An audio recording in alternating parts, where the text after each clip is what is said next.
Hi everyone, I'm Chris, and I wasn't going to do this, but I've decided to do it anyway. So, in my notes, I am doing a kind of a challenge for myself, using tarot cards to write a story for Gay Pride Month. I'm using the Gay Tarot deck by Bursten and Antonella Platano, a deck that I'm not really familiar with, but I think after this I will be more familiar with it. I am using spreads from a website called karmastartarot.com. She's kind of used it as she's integrated what she did with kind of a thing called NaNoWriMo. And every November, there's a challenge for writers to write a 50,000 word novel first draft in 1 month. And that's kind of what I'm using this for. So I've been I work a little bit differently. She has a certain number of days of how the spreads were done. I've kind of rearranged them because I work a little bit differently. So we have she started with world building stuff. I worked with character stuff, kind of thing. So now today is day 14. I don't remember what day it is. Day 12? No. I think I missed another day. This is a new day. 14. Yeah, day 14. This is day 14. And for her, it's day 12. We are doing the turn spread. So let's go 1, 2, 3, 4, 5, 6, 7, 8, 9, 10, 11, 12, 13, 14. Yeah, today is day 14. So the Act 1 to Act 2. Structure of Act 2. Yeah. 13, 14. Yeah. Act 1 to Act 2. Sorry, I probably totally lost everyone who's watching this. I just had a brain fart for a moment. So I'm going to shuffle these. I will put these, the spread on my Instagram and on my blog in a couple of days, or probably when I'm done with the whole challenge. And then I'm shuffling these right now in front of you so that I know you can't really see it, but I'm doing it, and you can probably hear it. So that I can kind of show you how a tarot for you.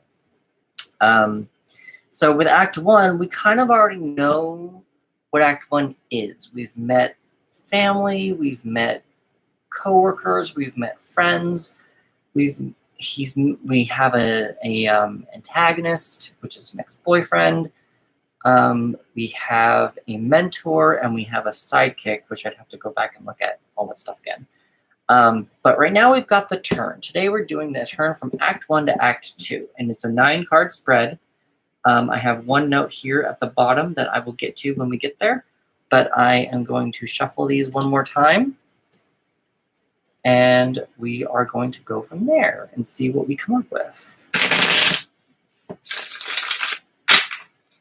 Okay, so number 1, 2, 3. Move these out of the way. I do have signifiers for my characters, which I've left out, but that wasn't.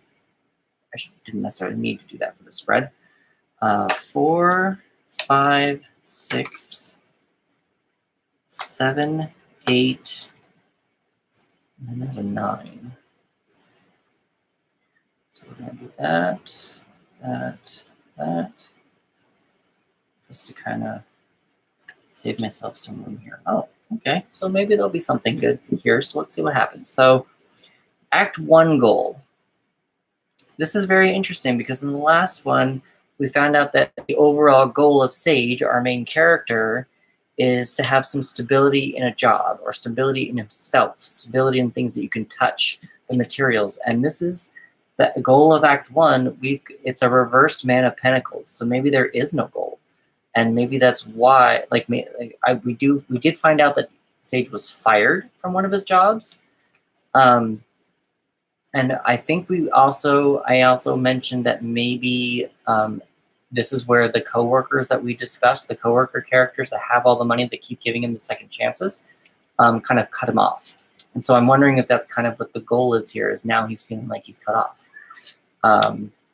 So that could be the goal of Act 1, is just kind of like getting all that kind of set up. So number 2, the goal of Act 2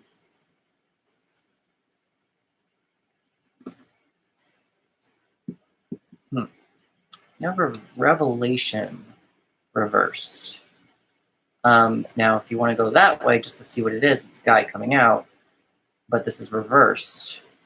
And I'm going to say he's blocking accepting his gayness, or his, I don't know what, like him being gay. And I think that's kind of what the goal is, to get him to unblock that, to not be as judgmental against himself, to avoid the self-hate, all that stuff from the last spread that we did. So that's kind of what I'm getting from that card for now. Let's see if it changes. I did shuffle these, I swear I did, because this is so weird. What the main character has been reacting against. Not the 9 of Pentacles. I did shuffle these, but this was his main goal. Like, he wants to feel more stable, have more of a garden, something more that he can grow, or more stability. He's been struggling, reacting against it, like with not having a steady job. He's been reacting against it, trying to get it, but like the world just keeps knocking him down, kind of a thing. Like he doesn't deserve it, kind of a thing. That could be something there. I don't know. Maybe I needed to shuffle a little bit better, but that's an option. So with card 4, it's the inspiration to action. What's the external inspiration to action? We got the 5 of Swords.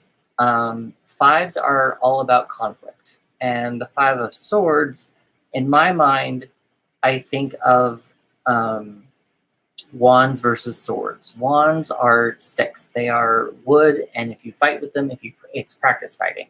They're going to bruise you, they're going to hurt, but you're not going to lose a finger. Whereas with swords, you're going to lose a finger. But this is more of a tennis game, so it's not necessarily like medieval stuff. But I'm kind of wondering, like the 5 of Swords, there's got to be some kind of a conflict. And also what I find also very interesting is that the Guide of Swords is Sage's boyfriend / ex-boyfriend / on and on thing that's going on. So it's just kind of an interesting thing that is there. So the inspiration to act is external. I kind of feel like this is him somewhere meeting this guy, because we did reveal that Sage did fall madly in love with him really quick. And that is kind of external. Maybe it is the guy. And this guy, like, obviously this guy is the ex-boyfriend because he's winning. He's the star. He's the one that has most of the power. And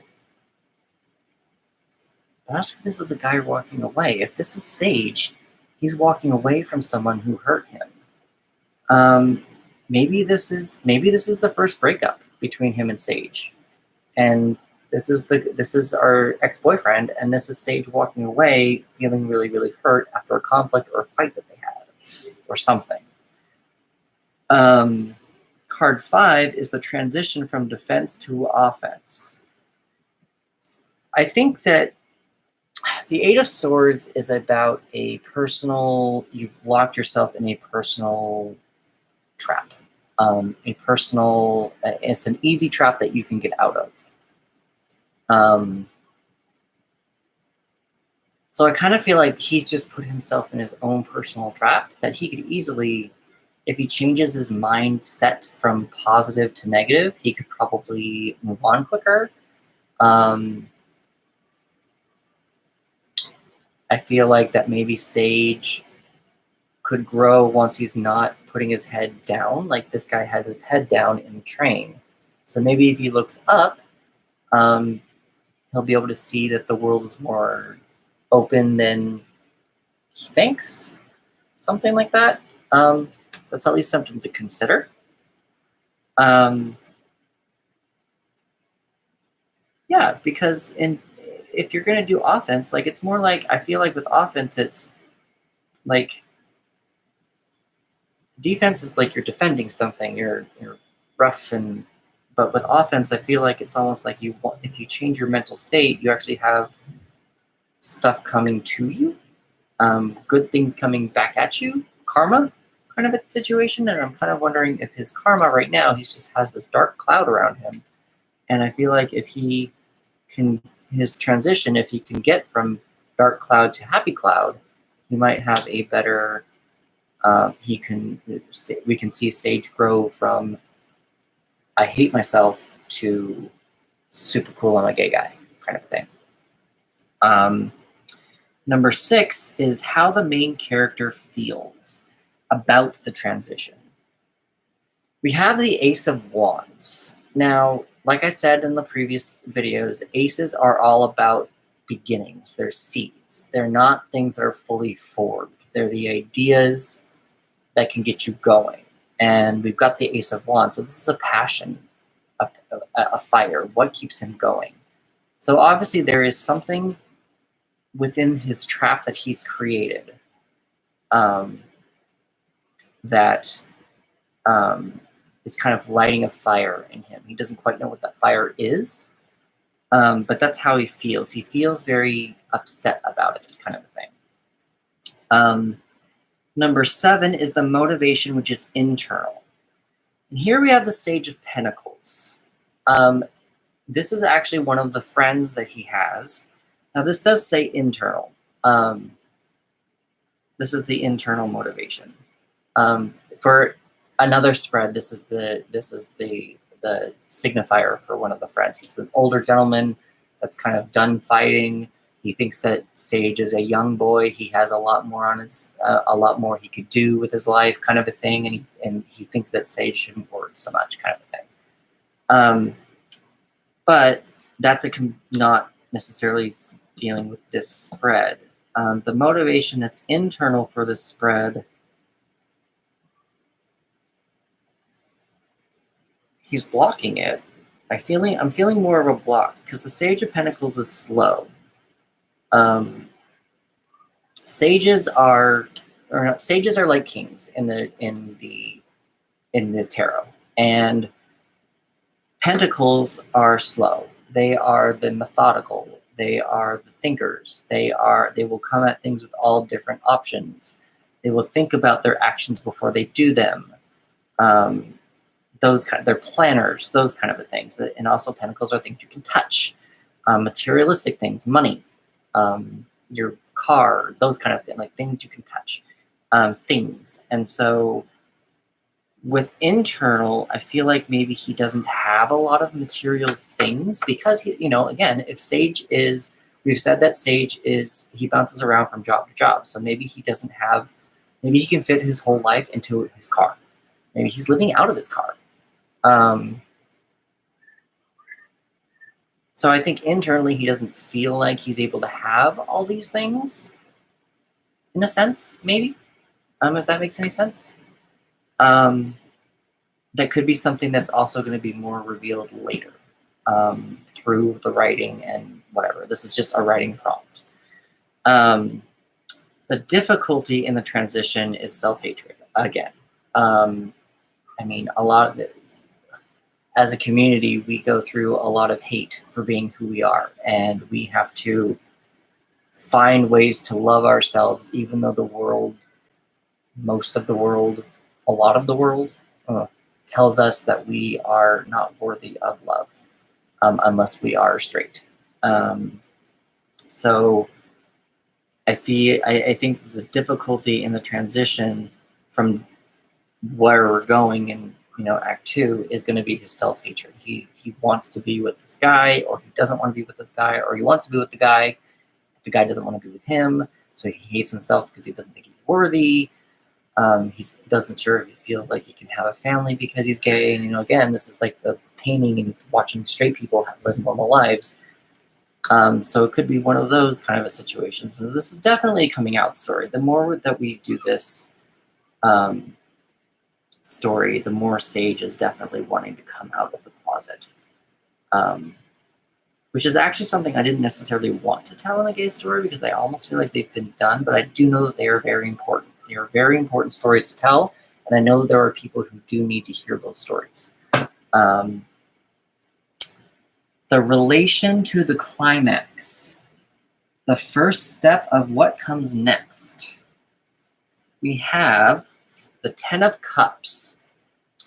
So obviously he maybe meets someone that, this Ten of Cups, I believe, is actually another signifier for one of his boss friends that he has, that has a family, that keeps giving him, that has money, that keeps giving him second chances.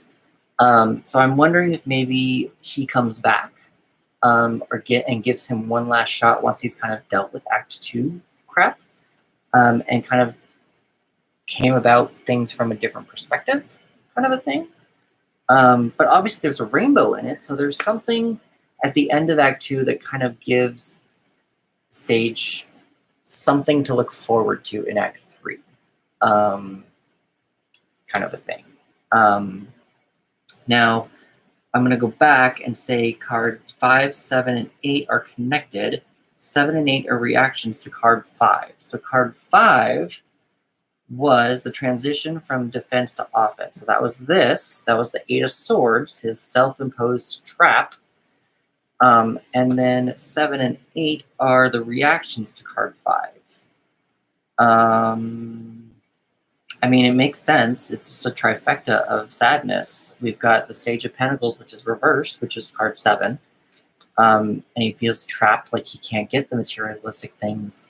It's almost like what came first, the chicken or the egg. Like, in order for you to, like for jobs, in order for you to get a job, you need experience. But in order for you to get experience, you need a job, and vice versa. And just like it's a big circle kind of a thing. And it's just like internships, and that's a whole different video as well. But something like that. And then also card 8 is the self-hatred. So I feel like there's a lot going on here with him having a personal growth story, and how they're connected to that. So I'm going to go back also to this antagonist spread. Oh, that's the wrong one. Never mind. That's the wrong one. It's not what I wanted. Yeah. So that's kind of where we're at now. And we'll go from there. That is the spread for today, for this one, the turn, Act 1 to Act 2. So now Act 2 is going to be a lot of self-hatred, a lot of darkness, but there is a light at the end of the tunnel. I will come back probably Monday or Tuesday to do Day 15 for our purposes. Day 15 for our purposes is the structure of Act 2. And that's Day 14. Which we did not, yeah. So yeah, because then Day 15 is that one. 15, yeah. So the next one will be the structure of Act 2,